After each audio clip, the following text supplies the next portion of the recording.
6 años después que se generaban informes, empezó a surgir la necesidad de generar una metodología específica, con la cual uno pudiese ir a dialogar con los gobiernos y de alguna manera exigir mayores cumplimientos, pero también a dar argumentos de por qué estábamos diciendo lo que estábamos diciendo. Entonces se generó el ISG, que es una metodología que a muy grosso modo, tengo acá varios informes y si después les interesa, por supuesto que están todos los detalles y los manuales, pero la metodología combina la percepción de la ciudadanía en general, de expertos y fuentes objetivas, con la información que se le pide al propio gobierno. Entonces el circuito, muy brevemente, es que desde la organización de la sociedad civil se va a la Cancillería, al encargado de cumbre, se le pide que rinda cuentas en relación al cumplimiento, en este caso vamos a hablar de acceso a la información pública. ¿Qué ha hecho usted, señores Cancillería, para avanzar en relación a lo que se comprometieron? Esta persona o esta oficina entrega la información y esa información es chequeada por un grupo de expertos. El grupo de expertos a veces avala la información que se ha entregado, otras veces puede decir esto que usted está diciendo no es cierto, y otras veces que pasa más de lo que uno creyera, los expertos dicen, este señor de Cancillería no sabe que en realidad su gobierno ha hecho bastantes más cosas de las que está declarando. Y luego, toda esa información también va, estamos en rojo ya, también va a un panel con sociedad civil. Entonces, a través de todo ese circuito, finalmente hay metodólogos que aplican un valor, una calificación, y se genera el índice. Los productos, informes nacionales, hay 21 informes y un informe hemisférico que da cuenta de lo sucedido en la región. Ahí están los pasos, que va a estar el PowerPoint, así que después... Experiencias aprendidas incontables, pero por supuesto que el aprendizaje entre países, el valor del enfoque constructivo y colaborativo cuando el contexto político lo permite. Trabajamos en 21 países, no todos tienen contextos políticos favorables para la sociedad civil. La necesidad de buscar mejores estrategias de difusión de lo que hacemos y el valor, lo que les decía, de una metodología sistematizada y los resultados que permiten sin duda dialogar de mucha mejor manera con los gobiernos.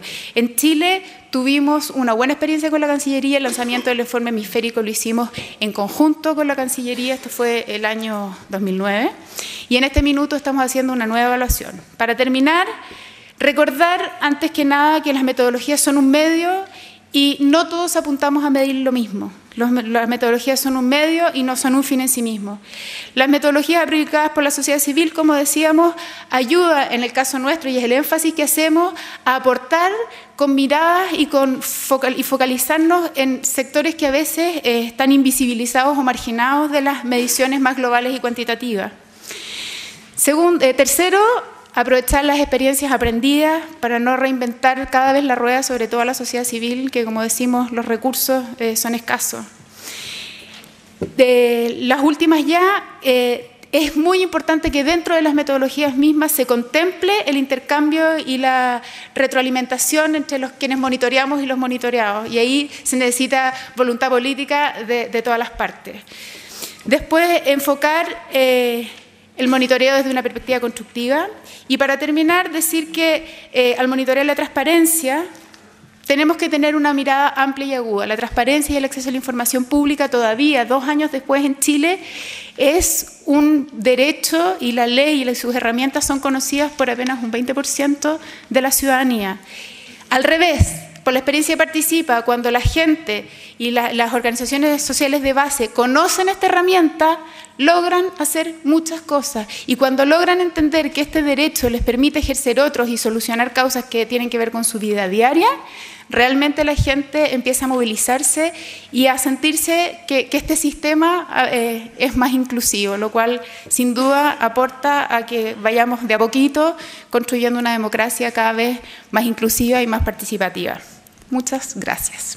Dejo con ustedes a Moisés Sánchez de ProAcceso. Muchas gracias. Yo quiero hacer una visión del problema de la métrica y de los indicadores desde los desafíos que tiene el acceso a la información en Latinoamérica, porque no es neutral la definición de una metodología respecto a los avances que se están haciendo a nivel internacional. a lo mejor puede suceder en algún minuto que se puedan estar desarrollando metodologías que en el corto plazo no puedan ser comparables con los esfuerzos que están haciendo otros países o que las directrices de instituciones como la Organización de Estados Americanos empiece a elaborar. Entonces está bueno poder generar una mirada reflexiva al respecto para ver si es que no estamos mal invirtiendo los recursos y de pronto para focalizar cuáles son las áreas prioritarias. Sobre el punto, yo quiero decir que esta es una presentación que tuve la ocasión de realizar, no exactamente igual, pero muy parecida, creo que cambian los chistes, en México, así que le pido la excusa a la comisionada presidenta del IFAI y al comisionado del Instituto del Distrito Federal, si es que me repito en alguna idea, pero creo que es pertinente mencionarlo hoy día acá, digamos, especialmente que hay muchos órganos de aplicación, gente de Uruguay, de Bolivia, Perú, que están al tanto de, digamos, de esta... en esta sala y que estaría bueno que pudiéramos compartir experiencias. Simplemente a nivel de antecedentes, mencionar de que Chile tiene una ley desde hace 2 años, básicamente, que hay un órgano de control que es el Consejo para la Transparencia y que hay una entidad dentro del órgano ejecutivo, dentro del Poder Ejecutivo, que es el encargado de, podríamos decirlo, ordenar la casa desde el interior del gobierno en materia de transparencia y generar un diálogo con el Consejo. También quiero destacar que los otros poderes del Estado no están sujetos al control del Consejo para la Transparencia. Eso va a tener importante impacto a nivel de metodología. Yo rescaté algunos datos históricos, por ejemplo, sobre transparencia activa. Hay mediciones antiguas, yo me acuerdo de una que empezó el año 2005 sobre solicitudes de información que se hizo a nivel latinoamericano, pero a nivel de Chile hay un estudio de Participa, que fue al inicio de la ley, hace casi un par de años, si no me equivoco, María Inés. Están los instructivos del Consejo para la Transparencia y está el ranking de transparencia activa del mismo Consejo que sacó en enero de este año. Y también hay mediciones estadísticas sobre el otro aspecto que es el derecho de pedir información, donde tenemos los informes estadísticos que saca la Comisión de Probidad, que son informes que se hacen mensualmente, donde en esencia lo que dicen es cuántas solicitudes se han efectuado mes a mes a las distintas instituciones públicas. Los distintos estudios del Consejo para la Transparencia sobre quiénes son sus clientes, sus características, su perfil, qué tipo de audiencia es a la que responde el reclamante. Hay un boletín estadístico del Consejo también que se sacó en noviembre del año 2010 que está bastante interesante para ver las distintas características de los reclamos que llegan al Consejo. Y también un estudio sobre acceso a la información y transparencia sobre la demanda ciudadana de información que hizo Fundación Proacceso, que yo diría que es como el más chiquito de los estudios, pero cuyo único objetivo fue mostrar la dificultad que había en acceder a ciertos datos para generar estadísticas completas. Algunas cifras, y con esto no se me ponga nerviosa la señorita de la tarjeta porque no me voy a alargar mucho. Sobre transparencia activa, en general las mediciones desde el inicio del sistema, tanto en sociedad civil como las del Consejo, muestran un desempeño superior de las instituciones públicas. Rescaté una estadística que sacó Corporación Participa, que en abril del año 2009 daba cuenta de un 80,1% de cumplimiento de las entidades públicas y el ranking actual del Consejo habla de un 93 y fracción. En lo que respecta a la otra parte, que son las solicitudes de información, el Estado, la Comisión de Probidad da cuenta de más de 60.000 solicitudes que se han generado, con una fuerte concentración de solicitantes de las grandes ciudades y de cierto perfil académico, profesional, incluso de género, hombres principalmente. Y que respecto de ese total solamente hay una fracción que ha ingresado al Consejo para la Transparencia. Respecto de esa fracción, el Consejo ha hecho un análisis bastante interesante de las características de esa audiencia. Prometo que al final del PowerPoint que van a poner seguramente en la web están todos los links a todos estos informes, así que no voy a abundar, digamos, los detalles. Problemas. Vamos derechamente a cuáles son los aspectos problemáticos. A ver, la Comisión de Probidad, y esto es un tema de coordinación que puede ser de interés para todos los países que están implementando en estos momentos los sistemas de acceso a información. La Comisión de Probidad, entidad que funciona al interior del Ejecutivo, entrega información respecto del número de solicitantes, pero no entrega información de qué es lo que se pidió y cuáles fueron las respuestas. No sabemos qué causales se están utilizando para negar información. El Consejo para la Transparencia solo tiene información de lo que le llega, pero no tiene información de lo que pasa en el Ejecutivo. Los órganos autónomos nos generan estadísticas propias. No sabemos qué pasa con el Tribunal Constitucional, con el Congreso, las empresas públicas. Y la sociedad civil recién está comenzando sus esfuerzos por generar mediciones en un escenario de ausencia de metodología, digamos, universalmente aceptada.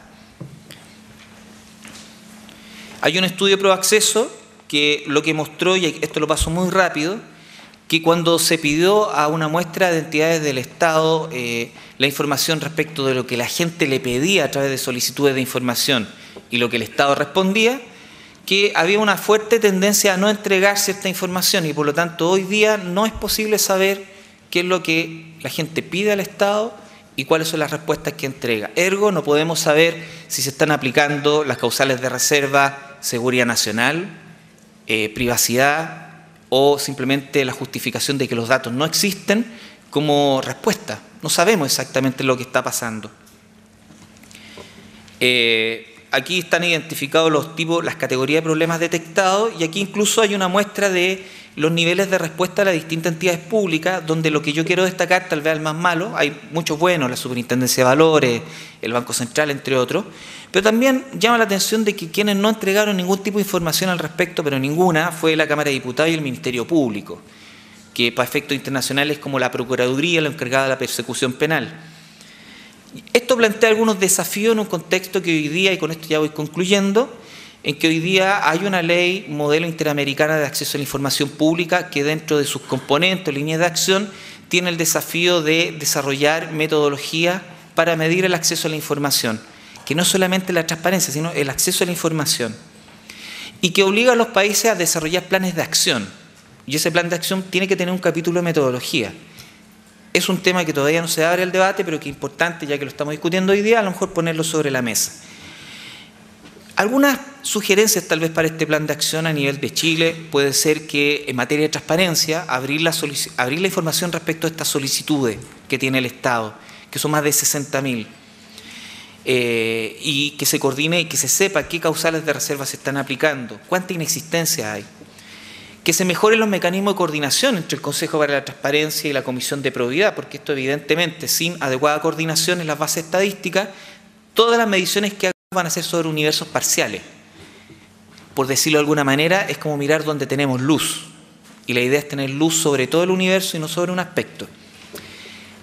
Esto llama necesariamente a reforzar el mandato legal que tiene el Consejo para la Transparencia como entidad unificadora de las mediciones estadísticas. Y un tema importante es incluir una perspectiva de demanda, o sea, que los instrumentos y metodologías que se utilicen no solamente estén orientados a ver cómo la transparencia incide en disminuir la corrupción o en mejorar la eficiencia del gasto público, sino también en cómo satisface la demanda de los ciudadanos desde una perspectiva incluso que puede ser focalizada, salud, educación, medio ambiente, tema urbano, etc. Sé que medir la satisfacción es un tema difícil, pero es un gran desafío. Aquí yo dejo algunos enlaces y simplemente con eso reiterar la necesidad de tener que dar una mirada complementaria, global, que no deje de lado los instrumentos internacionales y la evolución de lo que ha sido la Ley Interamericana de Acceso a Información. Y con eso quiero darles gracias y especialmente a los amigos que vienen de fuera y de muy lejos, darles la más cordial bienvenida y, bueno, muchas gracias. Dejo con ustedes a Emilio Moya, investigador de Chile Transparente. Lo que yo voy a presentar, atendiendo un poco al tema de la mesa, tiene que ver con una investigación que estamos desarrollando desde el 2010 y que busca evaluar el acceso a la información pública. Lo que nosotros específicamente queremos hacer no es tanto evaluar en términos de disponibilidad o no de la ley, o sea, de si la información está disponible o no en los sitios web. Lo que nosotros buscamos o pretendemos es medir el acceso a información en términos de calidad. No entendemos ya el acceso como que la información esté puesta en las páginas web, lo que señala el artículo 7 de la ley, sino que nosotros creemos que el verdadero acceso, o de alguna manera entender el acceso de manera amplia, tiene que ver con que efectivamente la información esté disponible o no, pero también tiene que ver con otros aspectos, que son justamente aspectos cualitativos y aspectos de calidad que muchas veces, o que nosotros vemos, que no se han podido o no se han medido todavía.